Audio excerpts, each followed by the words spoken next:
38페이지에 공증용 위임장을 보시면 수임인은 아까 누가 가져갔죠? 누가 대면했죠? 저잖아요? 그 홍길동이라는 사람이 수임인으로 적혔겠죠?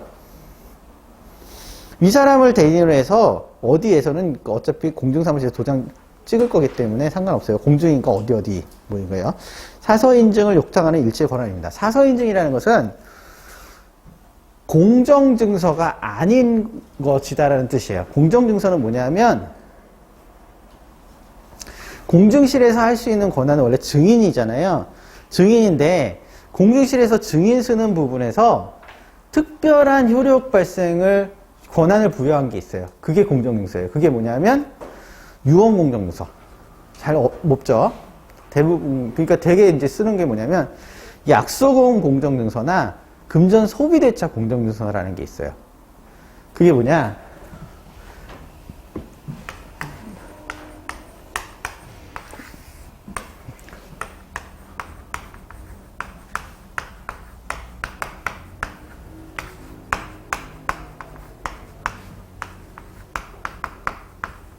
이게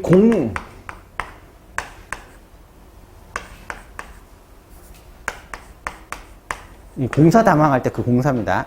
그게 뭐냐면 결국 인증인데 증인 서주는 건데 공증인으로서 공공증인으로서 근데 이 대부분 여기에 해당이 되겠죠. 사서인증. 그러니까 당사자끼리 작성한 문서를 내가 증인으로서 확인해 주겠다. 근데 이 공정증서는 특별히 뭐냐면 이 두 가지만 알고 계시면 돼요.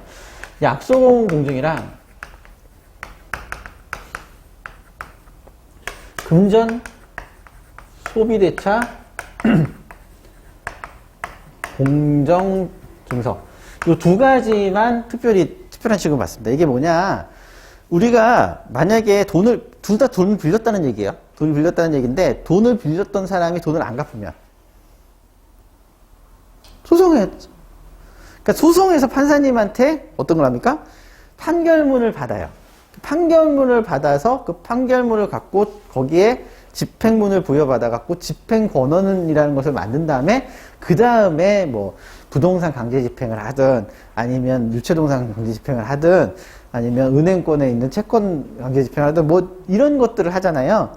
그거를 이제 집행권원이라 해요. 얘는 이게 돼요, 바로. 판사님 확인을 다시 안 봐도 돼요. 그러니까 약소공 공증이나 금전소비대차 공정증서라는 이 특별한 방식에 의해서 가서 하게 되면 그거는 나중에 문제가 생겼을 적에 그 기한이 도래했겠죠? 근데 안 해줘요. 돈을 안 갚아. 그러면 이게 판결문의 효력이 생깁니다. 그러니까 잘 없죠. 이게 비싸요, 이거는. 이게 가격이.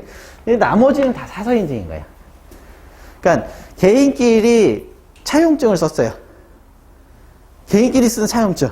이거하고 똑같이 생겼을 것 같은 느낌인데 그게 아니거든요. 형식이 달라지면 달라요. 이건 형식을 다 거기에서 입력을 해줘요.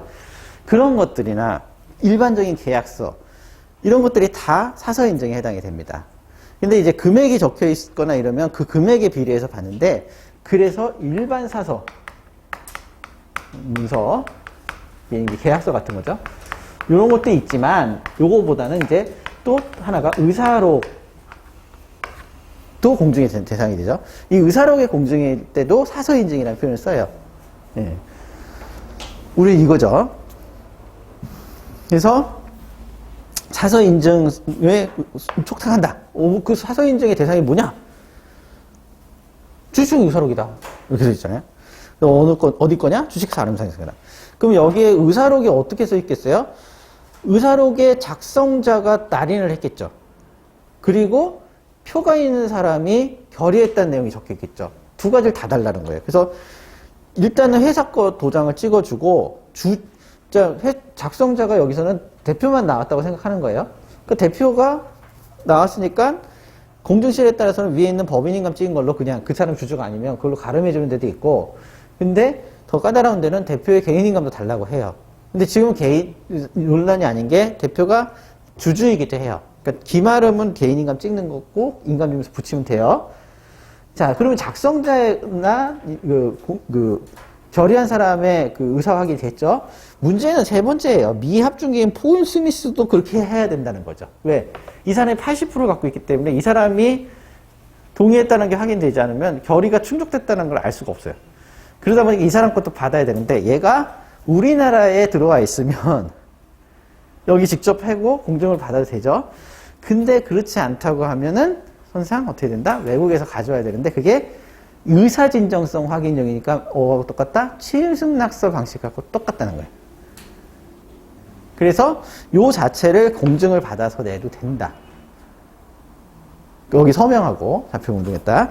근데 이거를 뭐 보내는 것보다는 다른 형식을 주겠죠. 그렇죠? 자, 그리고 이제 공증실에 정관도 내고 의사록도 내고 등기부도 내요. 그래서 이제 이 서면으로 공증을 하게 됩니다. 결론부터 벌써 말을 해버렸네요.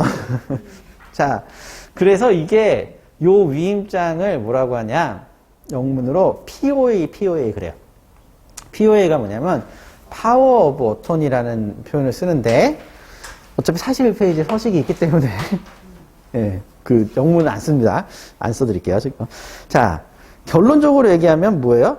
취임승낙서 방식하고 똑같다는 얘기를 40페이지에서 다 하고 있습니다. 공증위임에 관한 거는 공증을 받는 대리인한테 가는 대리인한테 해도 된다라는 확인을 해주는 위임이기 때문에 그 위임의 의사의 진정성에 관한 것이다.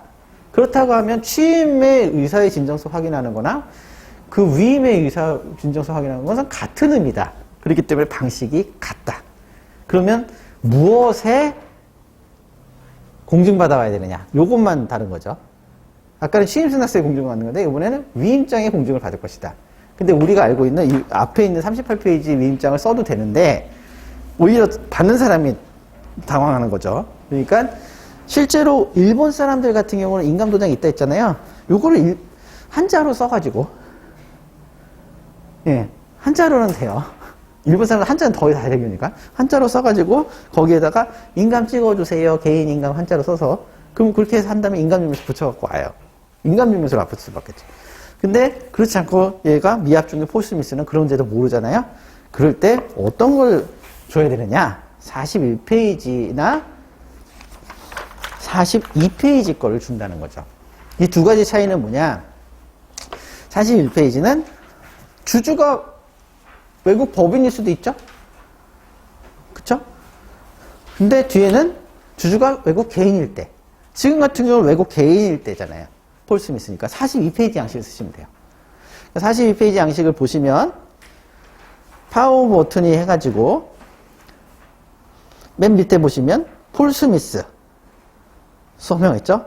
주소 쓰고 이렇게 서명해갖고 이거 자체 위의 내용대로 내가 한다 이렇게 쓴 거예요.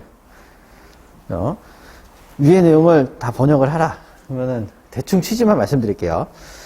위에 보시면 POA, 그러니까 POA 달라고 그러면 이거를 달라는 거예요. 그 위임장.